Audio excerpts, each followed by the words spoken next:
हरि ओम। ध्यायेत्वा श्रीगणनायकं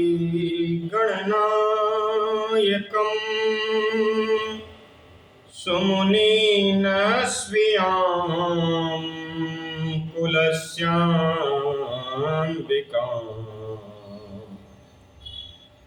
तातं मातर्मादरेण वटवे भूयात् सदा मङ्गलम्। तदेव लग्नं सुदीनं तदेव ताराबलं चन्द्रबलं तदेव विद्याबलं देवबलं तदेव विद्याबलं देवबलं तदेव सीतापते स्मरणं विधेयम्। सीतापते स्मरणं विधेयम्। ओम नमः पार्वती पते हर हर महादेव। आइए आज एक अद्भुत ग्रंथ की बात करते हैं। यह ग्रंथ दक्षिण भारतीय ग्रंथ है। दक्षिण भारत में का बड़ा ही अनमोल ग्रंथ है, सुप्रसिद्ध ग्रंथ है और अद्भुत ग्रंथ है, अति दुर्लभ ग्रंथ है। कहीं मिलती ही नहीं इसकी पांडुलिपि। कितना है, एक बार मेरे गुरुदेव ने दिखाया था थोड़ा सा। इस ग्रंथ का नाम है राघव यादवियम। बड़ी सुंदर नाम है, राघव यादवियम इस ग्रंथ का नाम है। अति दुर्लभ ग्रंथ है। 17वीं सदी में कवि वेंकटाधवरी ने इस ग्रंथ को लिखा था।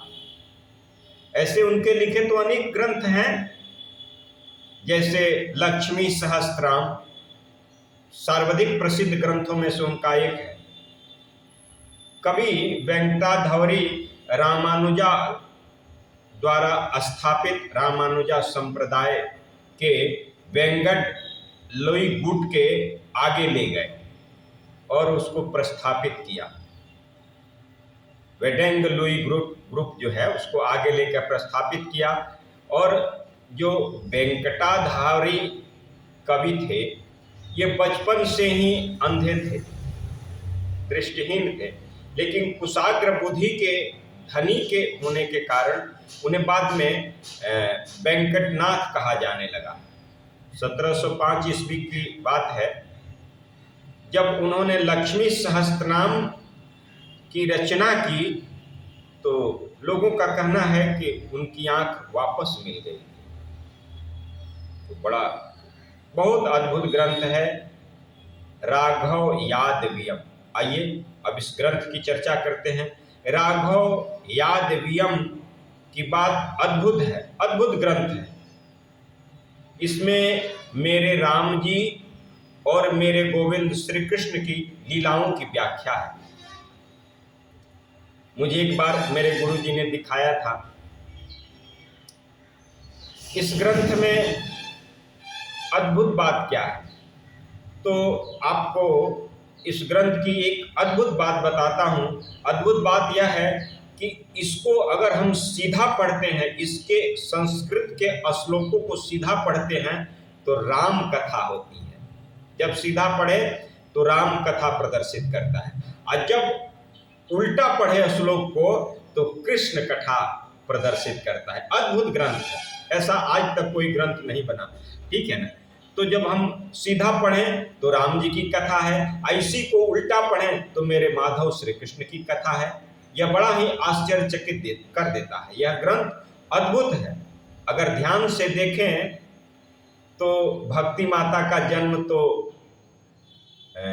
दक्षिण भारत में ही हुआ था, लेकिन एक बार मेरी बात हो रही थी, किसी बढ़िया दक्षिण भारतीय हैं तो कह रहे थे कि भाई दक्षिण भारत में तो भक्ति का जन्म हुआ, लेकिन भक्ति जब कष्टों में पड़ गई, भक्ति जब ज्ञान वैराग्य के साथ दुखी होकर मरणासन को चली गई, तो उत्तर भारत में जब गई तो ज्ञान वैराग्य का जो है सो कष्ट का निवारण हुआ और फिर वह ज्ञान वैराग्य उठ के खड़े हो गए। तो यह बात है। तो उत्तर भारत में तो माता भक्ति का जन्म है, हैं? तो दक्षिण भारत में माता भक्ति का जन्म है। आइए अब आगे राघव यादवियम की चर्चा करते हैं। इसमें क्या है, ये देखिए, ये पुस्तक नाम से ही कुछ प्रदर्शित करता है। जैसे राघव यादवियम, राघव मने मेरे राम, अयाद मने यादव श्री कृष्ण, अवियम मने विस्तार।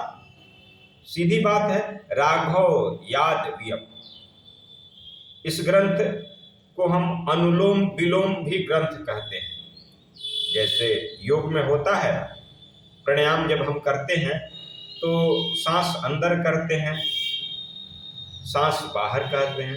तो सांस जब अंदर किए तो राम अंदर गए, और जब सांस बाहर किए तो कृष्ण बाहर आए। तो यह बहुत ही अद्भुत ग्रंथ है। आइए इसका एक श्लोक हम आपको बताते हैं और उसका हिंदी अनुवाद करते हैं और फिर उल्टा भी उसका हिंदी अनुवाद करेंगे। तो पहला श्लोक है, हे महादेव, हे प्रभु परमात्मा, मेरे आराध्य शिव मेरे हृदय में प्रतिष्ठित हो जाइए। पहला श्लोक है, वंदेहम देवं तं श्रीतं रंतारं कालं भासयः, रामो रामाधिराप्यागो लीलामारा योबध्यवेवासे, लीलामारा योध्यवेवासे। वंदेहम देवं तं श्रितं रंतारं कालं भासयः, रामो रामाधिराप्यागो लीलामारा योध्यवेवासे। यह पहला श्लोक है, सीधा श्लोक है। ये सीधा हम पढ़ते हैं तो ऐसे होता है। अभी इसका अर्थ क्या है? कहा वंदेहम देवं तं श्रीतं, कहा मैं भगवान श्री राम के चरणों में नमन करता हूँ, जिनके हृदय में माँ जानकी प्रतिष्ठित रहती है। मैं भगवान श्री राम के चरणों में निवेदन करता हूँ, जो जिनके हृदय में जानकी हमेशा बसी रहती है। और वही श्री राम सीता के लिए वनों से होकर के और रावण का वध किए, रावण का वध करके अयोध्या में आए और प्रतिष्ठित हुए। तो ये पहला श्लोक है। इस श्लोक का सीधा उच्चारण यही है, इस श्लोक का सीधा उच्चारण यही है। अब इसी श्लोक को हम उल्टा करते हैं।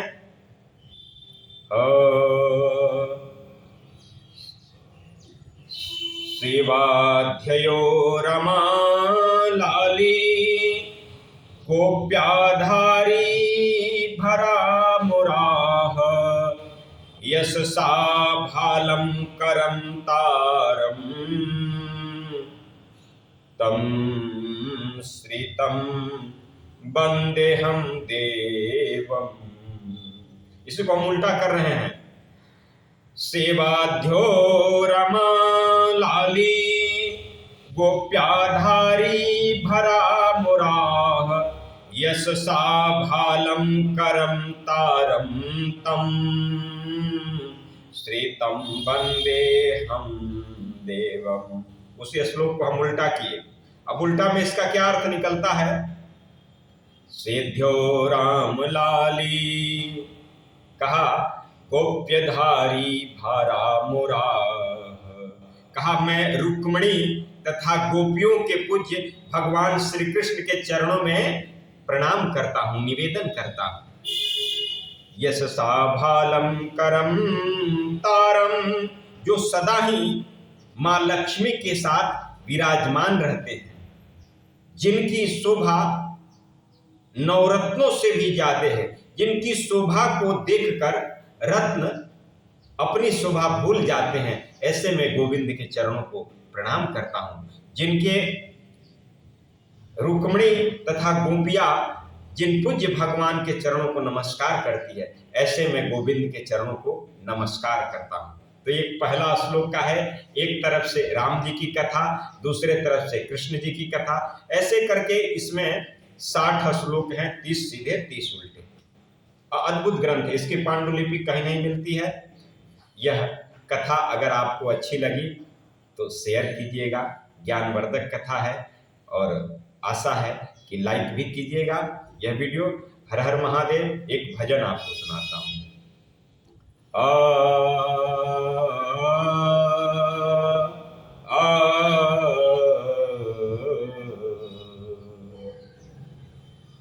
श्री राम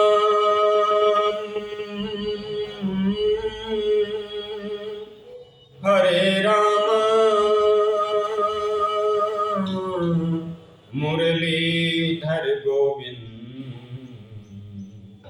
मुरलिया बाजी गोविंद की जय, मुरलिया बाजी गोविंद की जय, मुरलिया बाजी गोविंद की जय, मुरलिया बाजी गोविंद की जय, मुरलिया बाजी। नटवर नागर कृष्ण मुरारी, नटवर नागर कृष्ण मुरारी, चक्र सुदर्शन धारी धारी, मुरलिया बाजी कृष्ण मुरारी, मुरलिया बाजी कृष्ण मुरारी। राम तू ही कृष्णा, राम तू ही कृष्णा, प्रभु प्रहलाद जगत भर्तहारी, बाजी बाजी बाजी बाजी मुरलिया बाजी, गोविंद की जय, मुरलिया बाजी। ओम नमः पार्वती पते हर हर महादेव।